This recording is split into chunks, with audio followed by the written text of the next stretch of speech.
Right, gentlemen, the Splawn homemade attenuator. Pretty simple.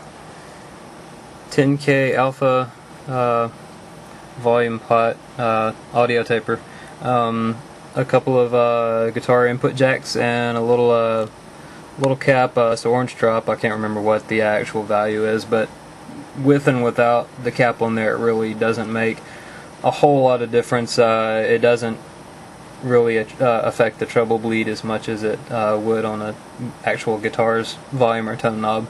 But anyways, let's see. New Ruby KT88 STRs. Love them. And this is how I have it attached to the back panel. I took a pair of wire cutters and just cut a little bitty section of the mesh, wire mesh out of here, and was able to tighten the little nut onto the end of the jack, on both jacks, as well as the volume pot. So that's how it's mounted on there. Simple patch cord goes into the effects loop, and one of the let's see, the send goes out from the amp there, and then the return actually goes into the input, goes through here, output into the amp. So that's how it works. Now I'll play a little bit for you guys and kind of give you an idea of what it does to the sound. Not quite the same effect on the volume as either of my Ernie Ball pedals. They're both the same for passive, and I think the volume pedals keep it a hair smoother as you lower the volume, but in all honesty, unless you just have to play at absolute, rock bottom decibel levels, the volume knob trick is about, as good as anybody needs. So without further ado, I'll show you guys what it does to the sound here. And I've got the amp going to this closet as usual. It's got the Avatar cabinet. It's got a Ear Candy clone speaker and a Carvin V12 100-watt, kind of a generic speaker. Get the job done, and they can actually handle the wattage that the Nitro puts out. The V30 and G12H30 Celestion really couldn't, so they got put in a different cab. So anyways, I've got it on overdrive channel. Overdrive 2 is engaged, and the Eden Austin overdrive is also on. So here is the amp with the volume knob at noon, gain at 3 o'clock, and this is with the volume knob all the way down on the back of the amp. So as you can hear, it's barely audible, and actually if you have the amp's volume all the way down and the little attenuator knob on the back raised all the way up, the amp is actually louder than it is with the attenuator knob all the way down. So just found that interesting. Anyways, I'm just going to slowly raise it up a little bit.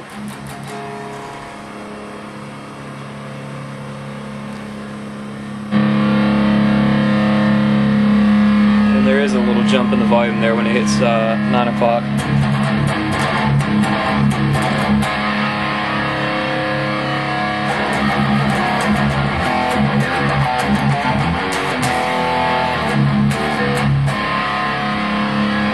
So, bedroom volume right there.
and also it gets very sensitive around once you pass 9 o'clock. As you can see, it's just barely cracked past 9, and already the volume has gotten substantially louder. So most of your bedroom to practice volume, you know, with a group of guys, is going to happen around that area. Once you get past halfway, it really doesn't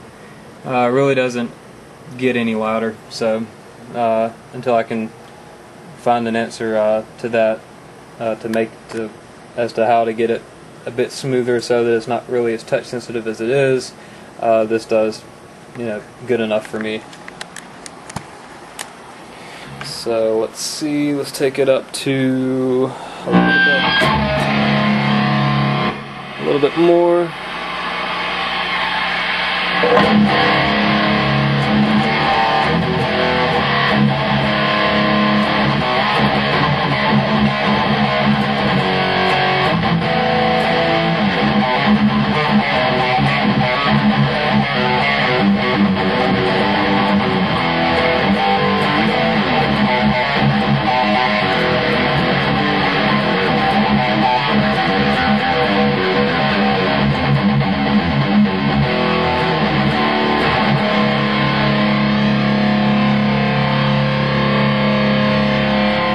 Slowly raise it up some more here.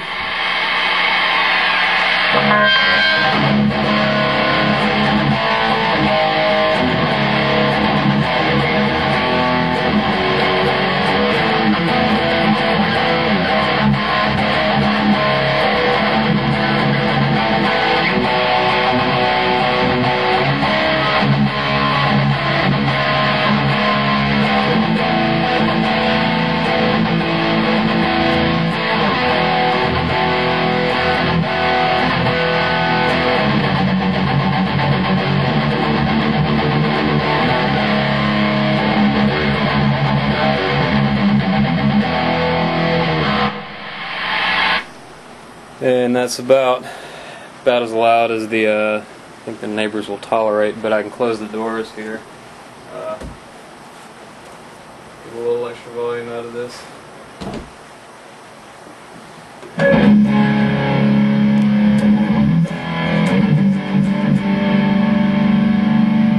And things are shaking in the room.